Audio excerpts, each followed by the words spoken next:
मेरे जितने भी भाई बहन 2024 में वर्दी का सपना देख रहे हैं उन सभी के लिए साइंस के 10 बहुत इंपॉर्टेंट क्वेश्चन लेकर के आया हूं। आप सभी लोग क्लास में बने रहिएगा और अंत तक देखिएगा क्या इस टाइप प्रकार के आपको क्वेश्चन कर पा रहे हैं या नहीं। चलिएगा, तो पहला क्वेश्चन आज हम लोग देखते हैं। पहला क्वेश्चन जो है वो रोगों से संबंधित है। क्या कह रहा है कि जल द्वारा फैलने वाला रोग है। कह रहा है जल से जो रोग फैलते हैं वो कौन कौन है। क्या हैजा है, जल से फैलने वाला रोग है, या टाइफाइड है, हेपेटाइटिस है, फाइलेरिया है, मलेरिया है। 5 ऑप्शन है, इनमें आपको बताना है कौन जल से फैलने वाला रोग है। ऑप्शन नंबर 1 सही है, 2 3 सही है, मतलब ऑप्शन नंबर 1 2 3 सही है, या ऑप्शन नंबर 2 3 4 सही है, या ऑप्शन नंबर 2 3 4 और 5, इसमें एक ऑप्शन 5 रहेगा, 5 सही है, या उपयुक्त में से सभी। देखिए जल से फैलने वाले रोग में एक आपका हैजा है, और एक टाइफाइड है, और एक आपका हेपेटाइटिस है। ये 3 रोग हैं जो जल से फैलते हैं, और जिस ऑप्शन में ये तीनों ऑप्शन होंगे वो ऑप्शन आपका सही होगा। तो इस हिसाब से आपका ऑप्शन नंबर जाता है ए के साथ। जल से फैलने वाले रोग कौन कौन से हैं? हैजा, टाइफाइड और हेपेटाइटिस। ठीक है ना। चलिएगा, आज का दूसरा क्वेश्चन है, पूछा जा रहा है कि मानव शरीर में जल की मात्रा लगभग है कितनी? 70%, 50%, 80%, 90%। तो मानव शरीर में जो जल की मात्रा है वह लगभग 70% है। ऑप्शन नंबर जाएगा ए के साथ। चलिएगा, आज का तीसरा क्वेश्चन है। क्या कह रहा है? कह रहा है हमारे शरीर में प्रोटीन आवश्यक है, इसकी कमी से बच्चों में होने वाला रोग है। कहने का मतलब प्रोटीन की कमी से बच्चों में कौन सा रोग होता है? कह रहा क्या? क्वासियोरकर रोग होता है, तपेदिक रोग होता है, न्यूमोनिया होता है, डायरिया होता है। यस, देखिएगा यहां से न्यूमोनिया से एक मुझे याद आई है। आप जाइए मेरे चैनल पर, मैंने क्या है रोगों से संबंधित एक पूरी क्लास बता दी है, जिसमें कवक से होने वाले रोग हैं, बैक्टीरिया से होने वाले रोग हैं, जो वायरस से होने वाले रोग हैं, ठीक है, और प्रोटोजोआ से होने वाले रोग हैं, इन सभी को करा दिया है। आप सभी लोग जाइएगा, वहां से एक क्वेश्चन मिलेगा। मैंने उत्तर प्रदेश स्पेशल से मेले हैं, उपनाम है, ये सारे करा रहा हूं। आप सभी लोग मेरे चैनल को सब्सक्राइब कर लीजिएगा, जिन लोगों ने नहीं किया, जो पहली बार आए, जो वर्दी का सपना देख रहे हैं, उन सभी को मेरा चैनल सब्सक्राइब कर लेना चाहिए। मैं बहुत कम क्लास लाऊंगा, बहुत कम समय में लाऊंगा, लेकिन कीवर्ड ढूंढ करके लाऊंगा। चलिएगा, तो देखिएगा बच्चों में जो प्रोटीन की कमी से रोग होता है भैया, वो होता है क्वासियोकर रोग। ठीक है, बच्चों में कौन प्रोटीन की कमी से होने वाला रोग कौन सा है? क्वासियोकर रोग है। ठीक है, अगर मैं आपसे पूछूं कि डायरिया जो रोग होता है वो किससे फैलता है, आप सभी लोग कमेंट करके बताओ। ठीक है, इसका ऑप्शन नंबर ए के साथ जाएगा।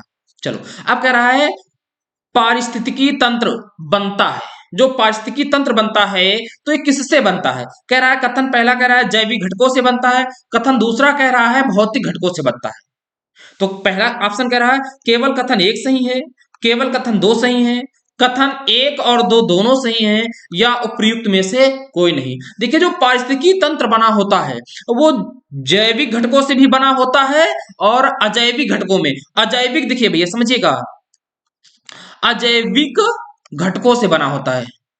घटकों से, अजैविक घटकों में कौन आता है? भौतिक घटक भी आ जाते हैं और रासायनिक रासायनिक घटक भी आ जाते हैं। इस बात को ध्यान देखिएगा। तो जो पारिस्थितिकी तंत्र होता है वो 2 भागों में बटा होता है, एक जैविक घटक और एक अजैविक घटक। तो भौतिक घटक तो जब भाई अजैविक घटक आ रहा है उसी में भौतिक घटक है, इसका मतलब ये भी उसी में क्या है? निश्चित है। तो कथन आपका 1 भी सही है और कथन दूसरा भी सही है। तो ऑप्शन नंबर किसके साथ जाएगा जिसमें दोनों कथन सही है? तो भैया जा रहा है ऑप्शन नंबर ये सी के साथ। ठीक है, आपको ऑप्शन नंबर कौन सा टिक करना है? सी वाला टिक करना भैया। सभी लोग गांठ बांध लीजिएगा मेरे वर्दीधार को, इस क्लास को पढ़ करके जाना है। इसी प्रकार के क्वेश्चन मैं लेकर के आऊंगा, जो साइंस के आपके 6 से 8 क्वेश्चन हैं, एक भी बाहर नहीं जाने दूंगा। चलिएगा, क्या कह रहा है? हरे पौधे अपना भोजन प्रकाश संश्लेषण द्वारा बनाते हैं। हरे पौधे जो होते हैं अपना भोजन प्रकाश संश्लेषण द्वारा बनाते हैं, ये तो प्रश्न है। अब पहला कथन क्या कह रहा है? पहला जो कथन, ये भैया क्या होते हैं? ये कथन है। जो टाइपिस्ट थोड़ा ध्यान नहीं दे रहा है, लेकिन अगली जो क्लास आएंगी वो सही आएंगी। क्या कह रहा है? प्रकाश संश्लेषण के लिए पौधे जल को अपनी जड़ के माध्यम से मिट्टी से अवशोषित करते हैं।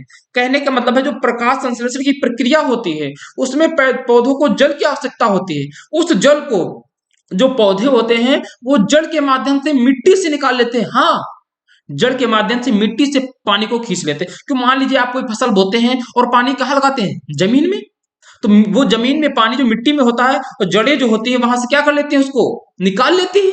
जब जड़ें उससे निकाल लेती हैं, इसका मतलब होता है कि जो जड़ें होती हैं वो जल से क्या कर लेती हैं, अशुद्धियां खींच लेती, मतलब पानी को निकाल लेती हैं। कथन दूसरा क्या कह रहा है, कह रहा है CO2 को वायुमंडल से प्राप्त करते हैं। जो कार्बन डाइऑक्साइड गैस है, क्या इसको पौधे जो वायुमंडल से प्राप्त करते हैं? हाँ, ये भी कथन सही है भैया, और कथन आपका पहला भी सही है, दोनों कथन सही हैं। अब तीसरा कथन क्या कर रहा है, क्लोरोफिल प्रकाशीय ऊर्जा को रासायनिक ऊर्जा में परिवर्तित करने का कार्य करता है। क्या जो क्लोरोफिल पौधों में पाया जाता है वो प्रकाशीय ऊर्जा को रासायनिक ऊर्जा में परिवर्तित करता है? Yes, good, option number C भी सही, मतलब कथन तीसरा भी सही है। क्योंकि पौधे में अगर हरापन ना हो, जो पत्ती पर हरा कलर होता है ना, इसमें Mg++ वर्णक पाया जाता है। अगर ये ना हो तो प्रकाश से आने वाला जो प्रकाशीय ऊर्जा है उसको पौधे क्या हो जाएंगे, ऑब्जर्व नहीं कर पाएंगे। ठीक है, तो यहां से कथन तीनों सही हो रहे हैं। तो आपको क्या करना होगा, वो ऑप्शन को टिक करना होगा, सही करना होगा जिसमें कथन तीनों होंगे। पहले में कह रहा है कथन 1 और 2 सही है, ठीक है, 1 2 सही, पर 3 कौन सही करेगा, तो इसलिए कथन 1 नहीं होगा। फिर कह रहा है कथन 1 और 3 सही है, भैया 2 कौन कह रहा गलत है, तो ये भी ऑप्शन नहीं है। सी ऑप्शन कह रहा है उपर्युक्त तीनों कथन सही है। भैया मिल गया आपको ऑप्शन, जिसको आप ढूंढ रहे थे ना वही ऑप्शन मिल गया। ऑप्शन नंबर जाएगा भैया सी के साथ। चलो क्वेश्चन नंबर चलते हैं 6वें पर। क्या कह रहा है, कह रहा है ऊंट का शरीर मरुस्थली, मरुस्थल नहीं भैया, मरुस्थल, देखिए भैया मरुस्थल, ठीक है, ऊंट का शरीर मरुस्थल में रहने के लिए उपयुक्त होता है क्योंकि, पहला कथन क्या कह रहा है, क्योंकि पहला ऑप्शन कह रहा है गद्दीदार व चौड़े पैर होते हैं। आपको लगेगा ये तो बात सही है, ऊंट के पैर गद्दीदार होते हैं इसीलिए वो रेत में चल पाता है। आपने कक्षा 2 में, कक्षा 4 5 की क्लासों में पढ़ा है, इसे 6 की क्लासों में, और आप ऑप्शन नंबर 1 पर लगा के जाएंगे। पर नहीं भैया, अगले ऑप्शन आपको ऑप्शन सारे पढ़ने हैं, क्यों ना आपको पहले ऑप्शन में ही आंसर मिल जाए। ठीक है, दूसरा ऑप्शन क्या कह रहा है, कुबड़ का होना। तीसरा ऑप्शन कह रहा है पानी संग्रह के लिए थैली का होना। देखो ऑप्शन 1 भी सही है, ऑप्शन दूसरा भी सही है, कुबड़ भी होता है। ऑप्शन सी पानी के संग्रह के लिए पानी की एक थैली होती है उसके पेट में, ये भी सही है। तो क्या आप 3 ऑप्शन को टिक कर देंगे? ऑप्शन नंबर डी को पढ़ो करा उपयुक्त में से सभी, तो आपको ऑप्शन नंबर डी टिक करना होगा, ABC नहीं टिक करना होगा। ठीक है, ऑप्शन नंबर कौन सा सही है, डी वाला सही है। चलो क्वेश्चन नंबर चलते हैं 9 पर, 7 पर। क्या कर रहा है, वायुमंडलीय दाब को किस यंत्र से मापते हैं?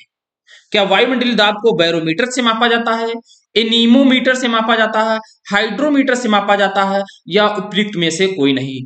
तो वायुमंडलीय दाब को बैरोमीटर से मापा जाता है भैया। ऑप्शन नंबर किसके साथ जा रहा है, ऑप्शन नंबर ए के साथ जाएगा। एक बात को और रख लीजिएगा, जो ये हाइड्रोमीटर है इससे क्या मापी जाती है, इससे वायुमंडल में जो आर्द्रता होती है अर्थात जल वाष्प की जो मात्रा होती है उसे मापा जाता है। ठीक है ना। चलो क्वेश्चन नंबर चलते हैं 8 पर। क्या कह रहा है, कह रहा है वायु प्रदूषण में सर्वाधिक हानिकारक गैस है।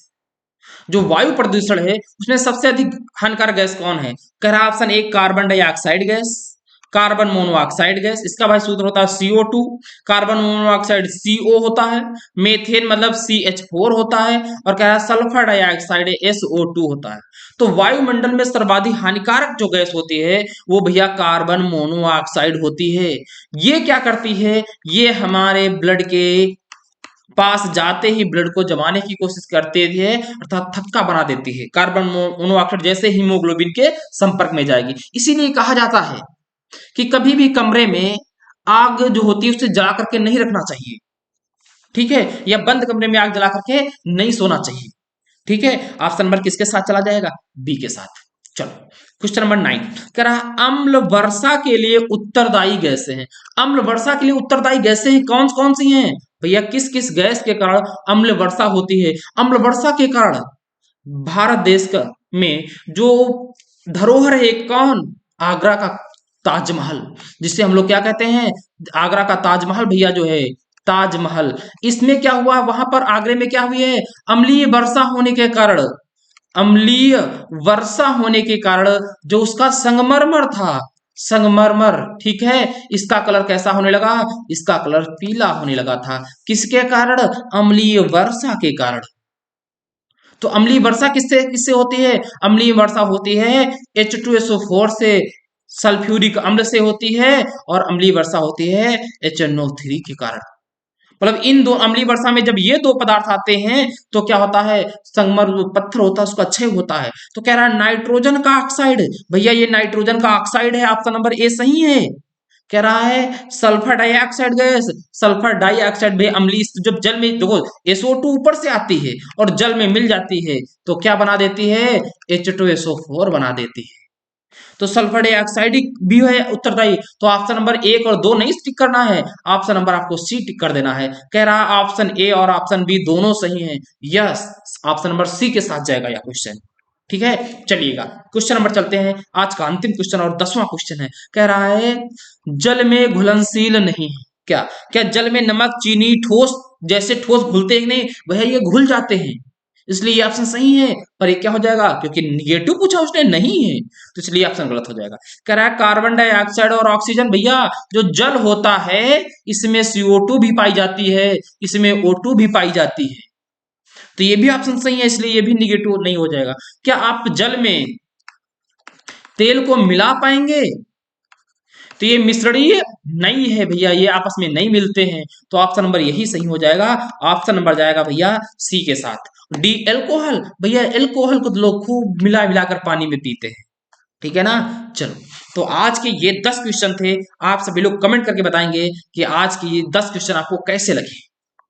यदि क्वेश्चन अच्छे लगे हैं मैं फिर मिलूंगा आपके साथ ऐसे ही और बेहतरीन 10 क्वेश्चनों के साथ। कल मिलते हैं, तब तक के लिए दोस्तों जय हिंद, जय भारत।